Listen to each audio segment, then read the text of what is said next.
Buenos días, es un placer veros otra vez. Los Salmos 90 dice: Señor, tú nos has sido refugio de generación en generación. Eso nos habla de lo que se traspasa a veces de generación a generación. A veces tristemente se pierde, ¿no? Como en 2 generaciones apenas, en tiempo de Josué, cuando el Señor nos dice en su palabra que se levantó una generación que no conocía al Dios de sus padres.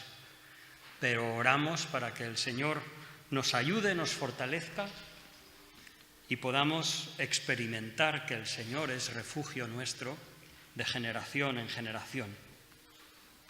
Muy bien, este no era mi mensaje, vamos a ir a Primera de Reyes 12, pero hay algunos proyectos que son compartir una casa y cómo hay algunas personas mayores que comparten su casa con personas más jóvenes para intentar integrar generaciones. Pero me pareció que llevado a cabo por un colegio en Canarias, era bastante interesante, en un colegio con alumnos de sexto.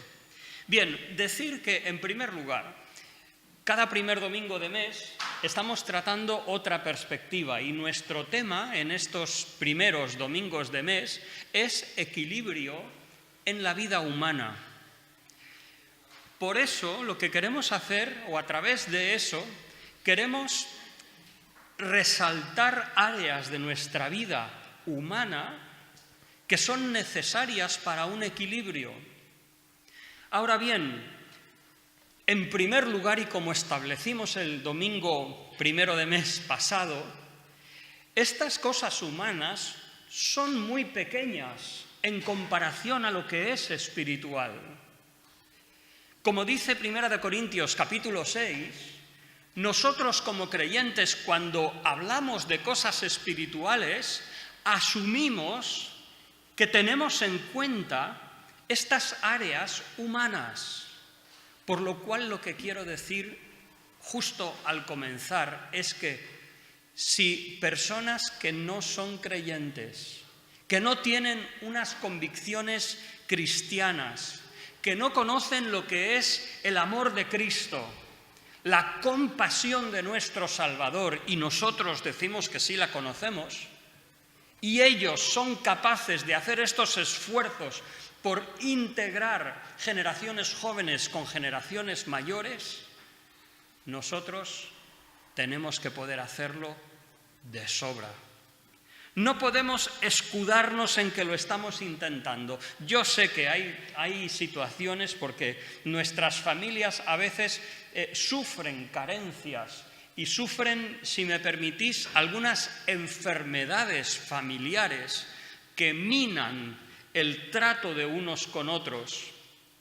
Lo que podríamos decir es, como dice Hebreos, en cuanto está en vosotros, nosotros al menos debemos poner de nuestra parte todo lo que podamos para tener paz y esta integración también. Hemos de procurar que mientras enfatizamos lo espiritual y expresamos que la primera y principal necesidad del ser humano es nacer de nuevo, pero no debemos olvidar estas áreas prácticas y humanas. Hoy tratamos sobre el legado de nuestros mayores y el objetivo de nuestra reflexión es constatar 2 cosas. Primero, ¿qué podemos llamar o tomar como legado de generaciones anteriores? A veces el conflicto generacional no nos permite distinguir cuál es el legado de generaciones pasadas. Y en segundo lugar, miraremos qué actitudes debemos tomar como generaciones más jóvenes. Aunque, como decía Mercé, algunos de nosotros cada vez vamos dejando de ser jóvenes. Pero bueno, una de las cosas que vemos en la historia de la humanidad, desde más o menos el 3er milenio entre los egipcios, o entre los filósofos griegos del siglo V y VI antes de Cristo, hasta tiempos de la Escritura y hoy en día, es el conflicto entre generaciones. Los egipcios decían: los hijos ya no respetan a sus padres, debe llegar el fin del mundo pronto. Y todavía llevamos 5.000 años desde entonces. En el libro de Proverbios encontramos 23 veces, un padre que es Salomón hacia su hijo rogar: hijo mío, 23 veces. ¿Por qué dice hijo mío? Escucha la instrucción de tu padre y no abandones la enseñanza de tu madre. ¿Por qué dice hijo mío si recibes mis palabras y guardas en ti mis mandamientos? ¿Por qué dice Salomón: guarda, hijo mío, el mandamiento de tu padre y no abandones la enseñanza de tu madre? ¿Por qué dice Proverbios: qué decirte, hijo mío, hijo de mi vientre? ¿Qué decirte, hijo de mis anhelos? Lo que expresan esos versículos no es otra cosa que el conflicto generacional, la iniciativa natural por parte de generaciones más jóvenes de no aceptar la enseñanza de sus padres. Y si me permitís, a lo mejor los padres no tener claro cuál es su legado hacia sus hijos. En el caso de Salomón, lo que vemos es que hay un énfasis particular, no solamente en la instrucción del padre, en la enseñanza de la madre, sino que hay un color particular a esos mandamientos que el padre intenta compartir con el hijo, y es la ley del Señor. Salomón no intenta simplemente imponer su filosofía, sus convicciones, sus procedimientos. No, lo que intenta comunicar es el temor a Dios. Y así, en un gran número de esas veces dice: hijo mío, no te olvides de mi ley y que tu corazón guarde mis mandamientos. Y en estas palabras vemos que no se trata solamente de el parecer particular de Salomón, sino es la ley del Señor. Hijo mío, no menosprecies el castigo del Señor. Esas son palabras que nos empiezan a hablar de ese legado, que ya no se trata de normas, de hábitos, de costumbres, de formas, sino se trata del fondo. Quisiéramos leer Primera de Reyes, capítulo 12. Primera de Reyes, capítulo 12. Versículos del 1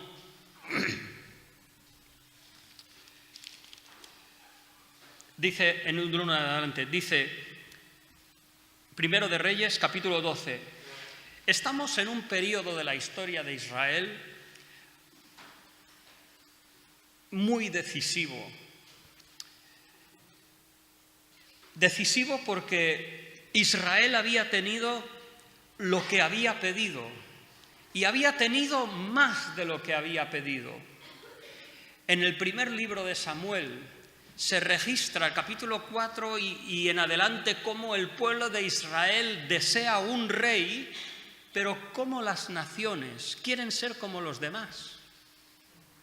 Y el Señor en eso claramente ve que han desechado a Dios como rey. Han desechado ser guiados por los jueces que Dios ponía, personas piadosas que Dios levantaba para guiar a su pueblo.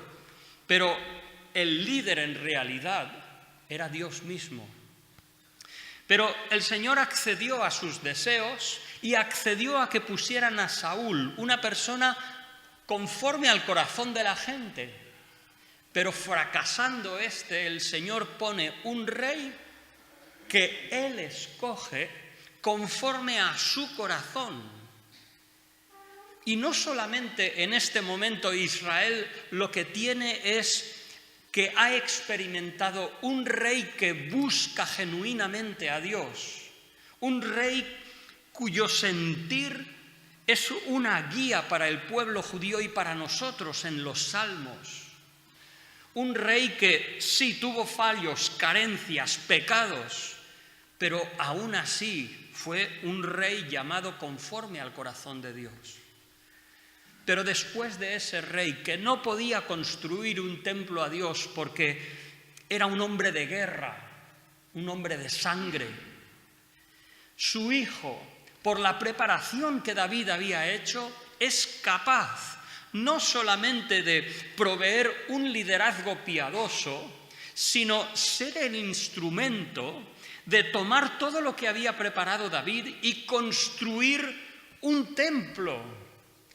El hijo del rey David, Salomón, una persona que Dios se acerca a él, una persona que en sus comienzos desea no riquezas, no grandezas, sino sabiduría para guiar al pueblo, y Dios se lo concede. Y no solamente eso, sino que Dios le concede construir un templo que va a ser como una especie de mediación entre Dios y los hombres, una figura clara del Señor Jesucristo.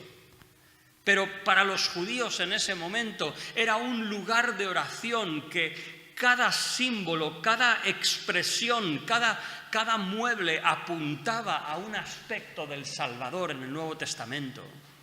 Así que Dios había dado un gran regalo al pueblo de Israel, con David y con Salomón.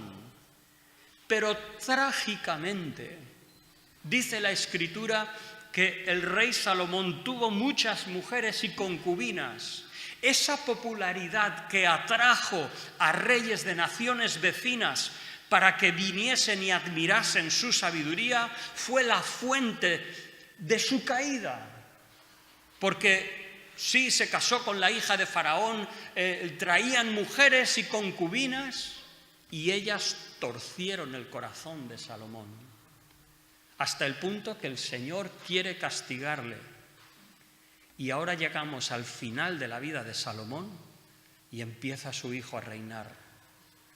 ¿Qué va a suceder con todo eso que Dios había dado a Israel? Pues es el pasaje que estamos leyendo. Leemos de Roboam, hijo de Salomón, y Dios va a castigar a Judá y a la descendencia de Salomón. ¿Y cómo lo castiga? ¿Cómo sucede todo? Pues sucede por la insensatez de Roboam. Dice así la Escritura. Perdón. Roboam fue a Siquem porque todo Israel había ido allí para hacerlo rey. Aconteció que lo supo Jeroboam, hijo de Nabat, que aún estaba en Egipto, donde había huido del rey Salomón y donde vivía. Enviaron a llamarlo y él se presentó con toda la congregación de Israel. Y aquí tenemos al pueblo de Israel que le dice a Roboam, este hijo de Salomón que previsiblemente va a ser investido como rey. Y le dicen, tu padre agravó nuestro yugo. Alivia tú ahora algo de la dura servidumbre de tu padre y del pesado yugo que nos impuso, y te serviremos. Fíjate, Dios les dio lo que ellos deseaban, un rey. Dios les dio mucho más de lo que los israelitas pidieron. Les dio a un rey conforme al corazón de Dios y les dio un rey que comenzó bien. Y Dios les dio que existiese un templo. Y cuando se dedicó el templo, en señal de aprobación, el Señor lo llenó con su gloria de tal manera que los sacerdotes no podían entrar. O sea, Dios los bendijo, pero llevó un coste, y aquí lo vemos. todo ese templo, toda esa grandeza, tenía un coste, que no es malo, pero si queremos, ¿no dice Pablo que para esperar el fruto es necesario que el labrador siembre primero y trabaje la tierra? Pero bueno, seguimos. Aquí dice, tu padre agravó nuestro yugo, alivia ahora algo de esta dura servidumbre. Y al final dice, y te serviremos. Y él, Roboam, les respondió, idos y de aquí 3 días volved a mí. El pueblo se fue. Entonces el rey Roboam pidió consejo de los ancianos que habían servido con su padre Salomón cuando vivía. Y dijo, ¿cómo aconsejáis vosotros que responda a este pueblo? Ellos le hablaron así, si te pones hoy al servicio de este pueblo y lo sirves y le respondes con buenas palabras, ellos te servirán para siempre. ¿Pero qué dice la Escritura? Pero él desechó el consejo de los ancianos que los ancianos le habían dado y pidió consejo de los jóvenes que se habían criado con él y estaban a su servicio y les preguntó, ¿cómo aconsejáis vosotros que respondamos a este pueblo que me ha hablado diciendo, alivia en algo el yugo que tu padre nos impuso? Fíjate, aún aquí Roboam es honesto y dice que la gente no le había pedido que quitase toda carga, pero que aliviase en algo, en alguna manera. Entonces los jóvenes que se habían criado con él, fíjate cómo enfatiza, resalta que estos se habían criado, eran de la misma edad, le respondieron, así hablarás a este pueblo que te ha dicho estas palabras. Tu padre agravó nuestro yugo, pero tú alivianos en algo. Así les hablarás. El menor de mis dedos es más grueso que la cintura de mi padre. Ahora pues, mi padre os cargó con un pesado yugo, pero yo lo haré más pesado aún. Mi padre os castigó con azotes, pero yo os castigaré con escorpiones. Al tercer día se presentó Jeroboam con todo el pueblo ante Roboam, según el rey lo había mandado, cuando dijo, regresad a verme el tercer día.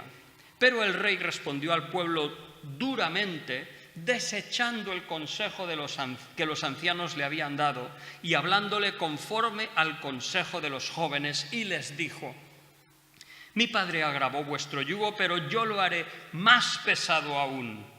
Mi padre os castigó con azotes, pero yo os castigaré con escorpiones.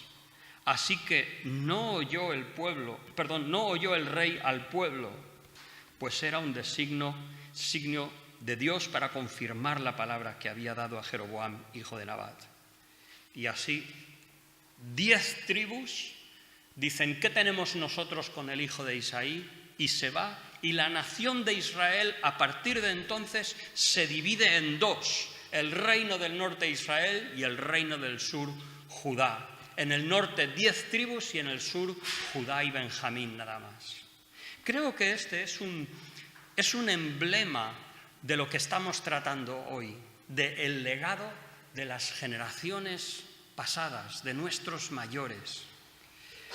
Es necesario que subraye la importancia de este tema, porque no solamente nos afecta en lo natural, no solamente a veces en nuestros hogares la relación entre mayores y jóvenes es un poco tensa, pero ¿no es verdad que también en nuestras iglesias a veces las tensiones entre generaciones pasadas o generaciones maduras y generaciones jóvenes no son objeto de tensiones? Y los elementos de nuestra adoración son a veces objetos arrojadizos de unos a otros. Me atrevo a deciros que este pasaje nos puede ayudar, y es lo que me gustaría tratar en esta mañana. Bien, hemos intentado plantear el contexto de este pasaje, lo que sucedió históricamente, y me gustaría considerar 3 cosas. En primer lugar, ¿cuál fue el legado de esos ancianos que habían estado junto a Salomón, aconsejando, y puedo decir aprendiendo, de un rey tan sabio? En segundo lugar, me gustaría ver por qué motivo Roboam rechazó el consejo de los ancianos. Y en tercer lugar, ¿cuál es el llamado del Señor, tanto a mayores como a jóvenes? Y me gustaría también tener una conclusión y dirigirme directamente a nosotros como congregación, y lo que acabo de decir, algo que a veces parece intocable, es esas cosas que a veces causan tensiones, aún en el pueblo de Dios, entre generaciones. En primer lugar, tenemos a unos ancianos aquí que habían vivido el esfuerzo de tener un reino en lo humano glorioso, con un esplendor singular en el pueblo de Israel, el reinado de Salomón. ¿Cuál es su contribución a los jóvenes? El joven, el hijo Roboam, quizás el objeto de esos hijo mío de Proverbios, ¿qué tienen ellos que decir a Roboam cuando hay una necesidad y hay un momento vulnerable en la historia de Israel? Pues mira, en primer lugar, el consejo de los ancianos no fue una repetición de sus circunstancias, no fue una copia exacta de lo que habían hecho. Una de nuestras tensiones a veces es que, como yo lo he vivido, otros lo tienen que vivir. La forma que yo he hecho algo, otros lo tienen que hacer. Pero fíjate aquí, ¿qué es lo que hicieron estos ancianos que habían sido consejeros de Salomón? Fueron capaces de oír a la gente, fueron sensibles para discernir la necesidad de la gente y fueron capaces de traducir el consejo de la sabiduría de Dios para que se viviera de una forma diferente a cómo ellos lo habían vivido. ¿No te fascina? A mí me fascina. Porque estos ancianos no dijeron, mira, nosotros con Salomón hicimos esto, así que tú lo que tienes que hacer es, lo hemos hecho así toda la vida, no nos vengas a cambiar las cosas. Perdón, esto no es ninguna regañina, es una consideración bíblica. Decirme si no tengo razón. Pero, como decimos, fue una consideración sopesada y objetiva de la situación, dando el peso y el reconocimiento ¿a qué? A la necesidad de las personas. Los ancianos no se miraron a sí mismos, sino que miraron la necesidad de las personas. Fue una sensibilidad a una generación que no era la suya. ¿Quién es capaz de eso? Porque todos nosotros humanamente lo que tendemos a hacer es que lo que me ha servido a mí te tiene que servir a ti.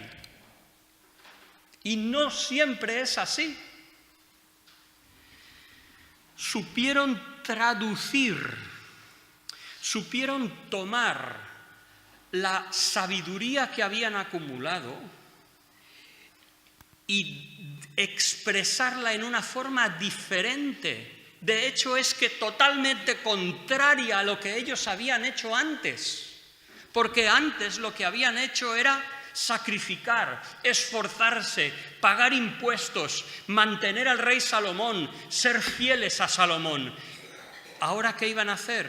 Le estaban diciendo a Roboam, haz caso de la gente. Totalmente lo contrario. ¿Habían cambiado? ¿Había cambiado la sabiduría de Dios? No.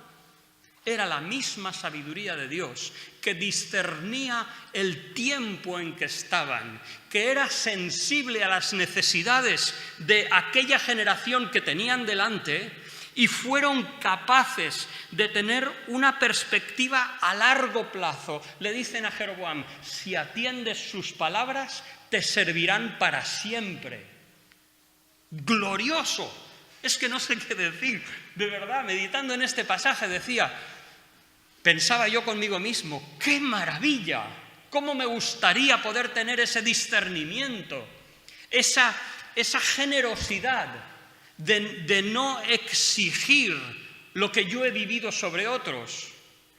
Lo que a veces tristemente he visto, hemos conocido, fundando otras iglesias y sirviendo en otros lugares, por ejemplo, un señor que estuvo entrenando en un equipo de fútbol y entrenaba, fue a una selección para un equipo de primera división, que a veces va a primera y segunda, pero ahora está en primera, y falló, nunca le escogieron como jugador. ¿Y sabéis lo que hizo a su hijo?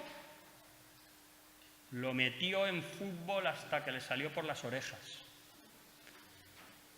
Y lo metió y el niño pues hizo fútbol. Y no era malo, pero fue a la selección del grupo de primera división y no fue elegido. ¿Y qué haces con toda su vida? El que no se había dedicado a estudiar, que lo primero era el fútbol, el partido. ¿Ahora qué? Quiso imponer ese padre su experiencia sobre su hijo y ¿fue eso sabio? ¿Fue el legado de sus padres? Menudo legado. Qué importante ser sensible a las necesidades presentes de los demás y aplicar no otra. Hemos leído en Proverbios, hijo mío, tu corazón guarde la ley, no menosprecies el castigo de Dios. La sabiduría de Dios, pero aplicada al momento y las necesidades de esta generación y no de la mía.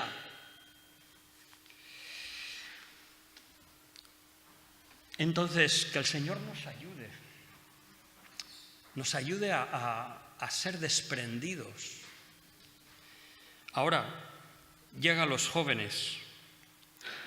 Fijaos Roboam lo que hace.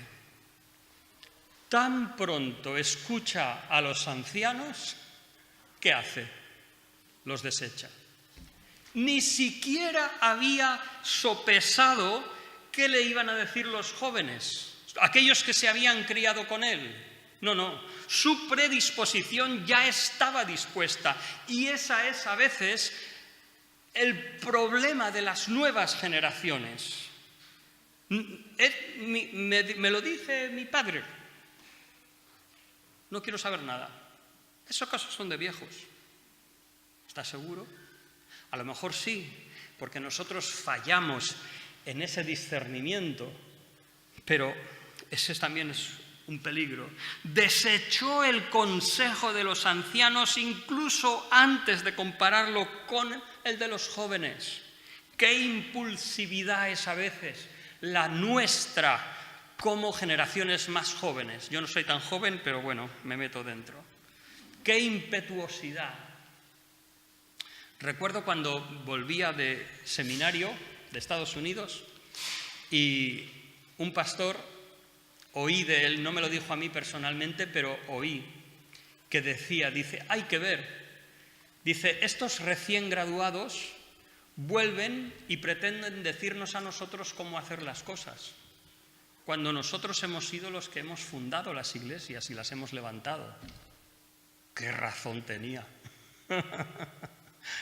Claro, es normal, es algo natural, la impetuosidad, quizás no, en un principio no hay mala intención, es simplemente la iniciativa del joven que se descubre a sí mismo, descubre sus capacidades y dice, no, tiene que haber otra forma de hacer las cosas.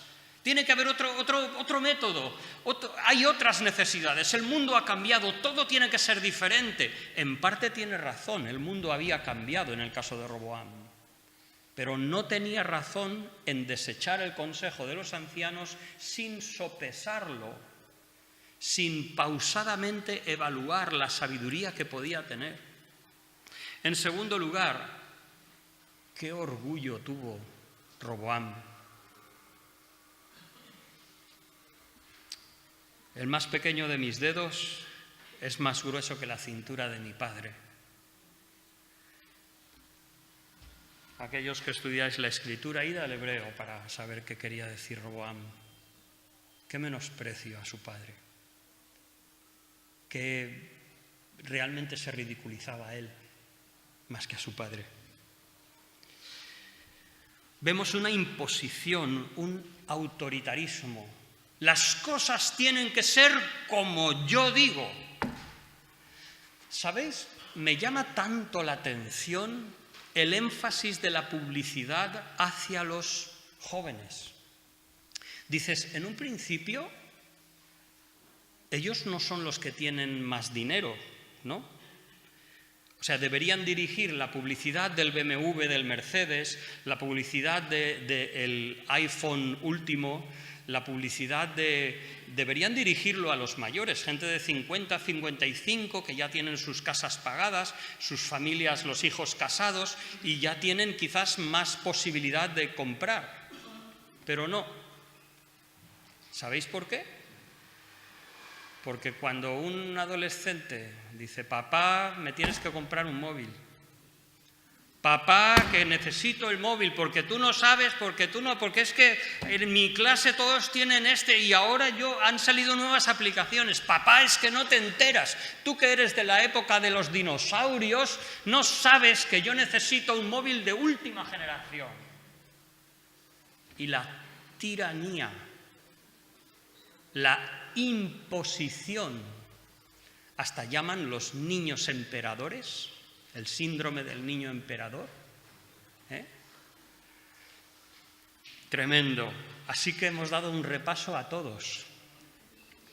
Nos hemos dado un repaso delante de la Escritura, pero creo que es bíblico, hermanos. Creo que nosotros como padres, creo que generaciones más maduras, tenemos que ejercitarnos en el discernimiento de las necesidades actuales y no satisfacernos a nosotros mismos recordando nuestras antiguas formas y nuestras antiguas glorias. Necesitamos ser capaces de discernir y traducir esa sabiduría de Dios para que pueda suplir las necesidades de generaciones más jóvenes.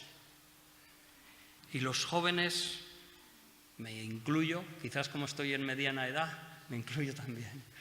Los jóvenes no podemos permitir desechar generaciones anteriores, no podemos permitir desechar simplemente porque son mayores, como si, dice Pablo a los Corintios, ¿es que solo a vosotros ha llegado la palabra de Dios? ¿Es que todo lo que no es joven no vale para el Señor? Eso es también insensato. Y tristemente han habido movimientos también en la Iglesia tan juveniles que no han durado ni 10 años. Podríamos citar algunos movimientos, pero no lo voy a hacer. Entonces, ¿cuál es el llamado del Señor, tanto a mayores como a jóvenes? Primero, en estos versículos, que creo que el propósito de Dios es escuchar a generaciones mayores, ¿o no? Creo que ese es el propósito de Dios en este pasaje. Lo que vemos es, uno, No existe el mantenimiento de tradiciones sin sentido. Bueno, ahora no tenemos... mira. Si las flores van a la derecha y la Biblia a la izquierda, si un día está al revés, a menos que no haya una razón bíblica, ¿qué pasa? Si en vez de un púlpito de madera traemos un púlpito de metacrilato o quitamos el púlpito, ¿qué pasa? ¿Qué pasa? ¿Nada? Lo importante es servir. Entonces, a mí me sirve porque puedo apoyar mi Biblia. Entonces, de momento tendré un púlpito. Pero si sirve, es igual. No existe en este pasaje el mantenimiento de tradiciones sin sentido, sino por el contrario, existe una voluntad de servicio generoso y desprendido hacia necesidades genuinas de las personas. Nuestros jóvenes ahí en la calle tienen necesidades. ¿Estamos haciendo algo para suplirlas? Entre otras cosas, necesitan oír al Señor. ¿Estamos haciendo algo o solo nos preocupamos de vernos a nosotros cada domingo y ya está? Primero, existe una sensibilidad hacia la situación, hacia las carencias que se han sufrido, los factores negativos. Una de las bendiciones preciosas que tuve particularmente de ir al Congreso de la FIEIDE en abril, cuando hablaron acerca de identidad de género, es porque alguien denunció lo mal que a veces, aún en círculos cristianos, se ha tratado la sexualidad, que se ha tratado como algo vergonzoso, algo de lo que no se habla, y no hemos enseñado adecuadamente a nuestros hijos, quizás. Gracias a Dios que alguien tiene las agallas de decirlo.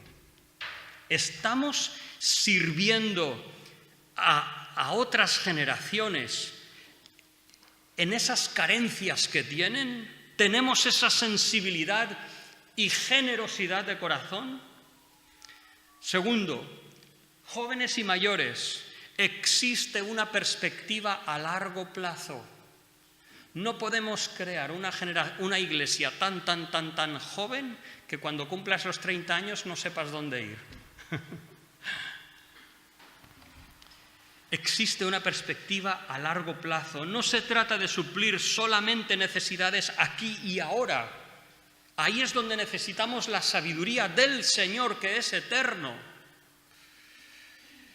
Y por último lugar, necesitamos un reconocimiento a la experiencia, huir del orgullo, de la impetuosidad.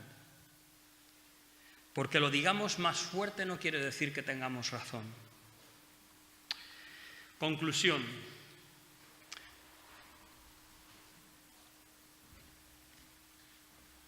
Aquí la Escritura nos da unas pautas.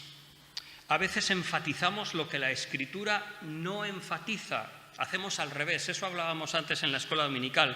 Por cierto, hermanos, yo creo que hemos disfrutado arriba en la escuela dominical. A mí me da la sensación que he podido enseñar algunas cosas útiles de los orígenes, la historia del movimiento pentecostal y por qué nosotros no somos pentecostales. Yo creo que algunos de vosotros os hubierais beneficiado de venir a la escuela dominical, pero está bien, si podéis otro día os animo a que vengáis a las 10 de la mañana, pero vuelvo a mi mensaje. La Escritura no enfatiza qué vestidura tengamos que tener. No enfatiza la Escritura qué tipo de entretenimiento hemos de tener. ¿Qué metas y propósitos hemos de tener? Lo que la Escritura enfatiza es servicio a los demás. No una forma específica de cómo comunicar el Evangelio. Hace poco hablaba con Pedro Arbalat, el director o coordinador del Departamento de Misiones de la FIEI, de la Federación de Iglesias a la que pertenecemos, y él me decía que había que replantear las campañas. Cuando yo tenía 20 años o 25 por ahí, íbamos a un pueblo se ponían unas películas en la plaza del pueblo, unas películas, y después se hacían encuestas a la gente, y la gente llenaba las plazas, y veían películas, y luego podíamos hablar el Evangelio con ellos, y Pedro dice, eso ya no funciona. Esa forma ha pasado. No, es que el mundo... ¿Te has parado a ver cuál es la necesidad de la gente? Tengo la suficiente sensibilidad para ver cómo podemos servir a un mundo que no conoce a Dios para comunicarle el Evangelio. ¿Estamos dispuestos a hacer lo que haya que hacer por alcanzar las generaciones más jóvenes? Resaltan los valores del entorno del temor de Dios, no la rebeldía ni la impiedad. Cuidado, generaciones más jóvenes, que al hablar de estos temas no entre en la mezcla el orgullo o la rebeldía, porque eso no tiene futuro, eso no es bendecido. No hablamos de sumisión, pero sí de respeto, de reconocimiento y de valoración. Una búsqueda en generaciones jóvenes por la mansedumbre y la paciencia, algo que no es natural en nosotros cuando somos más jóvenes, pero que deseamos buscar y aprender, quizás de los mayores. Un servicio a los demás, una sensibilidad a las necesidades de otros. Me gustaría terminar con nuestra iglesia.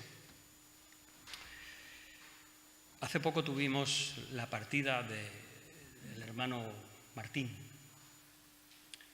y fue una oportunidad para recordar de él su perseverancia, su celo, tiempos de estar en la iglesia cuando no permitían entrar y había que entrar por huecos, por la puerta de atrás. Admiramos de las generaciones pasadas de esta iglesia su testimonio. Compartieron la palabra, permanecieron firmes, su perseverancia en frente de una sociedad hostil. Ese es el legado que debemos abrazar. Su esfuerzo para proveer a la iglesia. Nosotros, jóvenes que hemos llegado más tarde, ¿valoramos todo lo que ha costado esto? Tengo entendido que a veces reunían botellas de champán cuando se vendían, que las mujeres ayudaron a solucionar una deuda importante de la Iglesia hacia la Federación de Iglesias. Esfuerzo económico para sacar a la Iglesia adelante. Podríamos hablar de fidelidad y dedicación cuando antes teníamos, vamos a decir, estudio bíblico el martes, reunión de oración el jueves, escuela dominical el domingo a primera hora, culto después y por la tarde el otro culto. Hoy día solo venimos al domingo y si no nos sentimos muy estresados. Sí.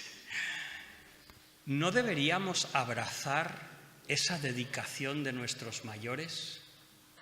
Yo creo que el descansar el domingo a la tarde es bueno, aunque hoy os pediría que me acompañarais a las 6 de la tarde a la reunión de la Iglesia Rumana, culto de jóvenes allí, y hoy sería una excepción, pero sabéis que yo no suelo poner actividades el domingo por la tarde. Creo que es un avance el poder estar en familia, poder cultivar relaciones familiares en el Señor. Pero me parece que es que nos hemos ido demasiado lejos. Porque ahora, ¿cuándo nos reunimos para una reunión de mantenimiento, para hacer una lista de las cosas que la Iglesia necesita hacer? Hay un hermano que ha estado mirando los enchufes, pero si ese hermano no estuviera, que por cierto es un hermano mayor, ¿cuánto tiempo íbamos a tener que tomar el enchufe del piano de detrás de la puerta en vez de arreglar estos dos enchufes? ¿Cuántos de nosotros jóvenes estamos dispuestos a venir a arreglar el enchufe? A ver cuál es el cable que falla en todo eso. De verdad, hermanos, tenemos que plantearnos nuestra fidelidad a los cultos y espero que no os molestéis conmigo por ello. Yo no quiero ofender a nadie.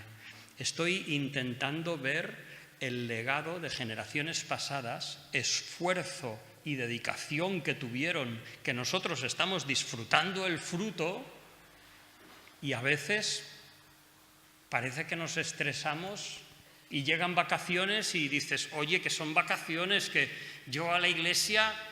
Me acuerdo cuando yo era joven, y vosotros que tenéis mi edad como mínimo y sois creyentes, que yo me convertí de familia que no era creyente, pero me acuerdo que entre los jóvenes decíamos, nosotros no somos como otros que solo van al culto los domingos. ¿Os acordáis de eso? ¿Qué ha pasado? ¿Qué ha pasado? Que el Señor nos ayude. Menudo rapapolvo hoy ha habido para todos, pero os pido que oremos. Os pido que oremos, no os enfadéis conmigo. Ved si lo que digo está en la Escritura o no. Vamos a tener un par de minutos y después tendremos un tiempo especial con nuestros mayores, pero vamos a tener un par de minutos para orar delante del Señor y ver si tenemos que hacer algo frente a este tema que hemos tratado esta mañana.